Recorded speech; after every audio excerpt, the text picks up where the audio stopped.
أهلا وسهلا بكم وأسعد الله صباحكم بكل خير وسعادة وسرور. مباراة مصر وبلجيكا الودية.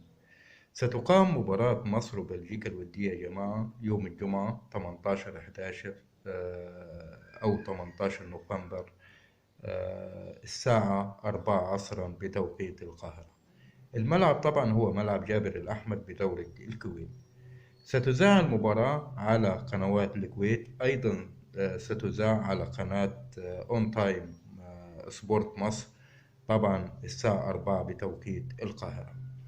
بالنسبة من الطرائف أنه منتخب بلجيكا أو منتخب مصر يضم كل منهما أغلى لاعب في بلاده.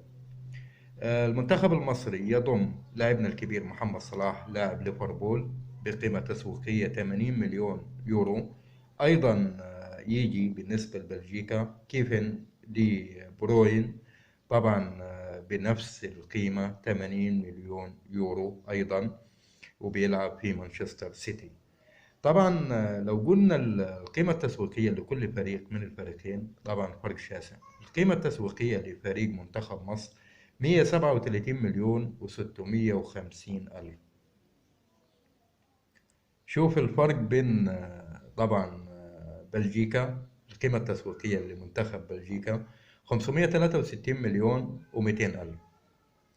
هنا في أغلى 5 لعيبة في منتخب مصر، يجي محمد صلاح في المرتبة الأولى، ثم يجي محمود حسن تريزيجيه طبعا الترتيب الثاني، ثم يجي محمد النني لاعب الأرسنال ثالث، ثم يجي مصطفى محمد، ثم يجي أحمد سيد زيزو.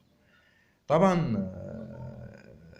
نتمنى إنه المنتخب المصري يقدم طبعا مباراة قيمة، لأن هي مباراة ودية عشان منتخب مصر يستعد لتصفيات كأس أفريقيا أو بداية انطلاق تصفيات كأس أفريقيا. ونتمنى نشوف منتخبنا تحت قيادة روي فيتوريا، ده طبعا هيعمل ايه بينا. ان شاء الله بالتوفيق للمنتخب المصري ولكل الفرق العربية المؤهلة في كأس العالم انه تقدم مستوى يليق ببلادي. وشكرا لكم للاستماع، ورجاء ما تنسوش الاشتراك. اخوكم شاعر الغلابة.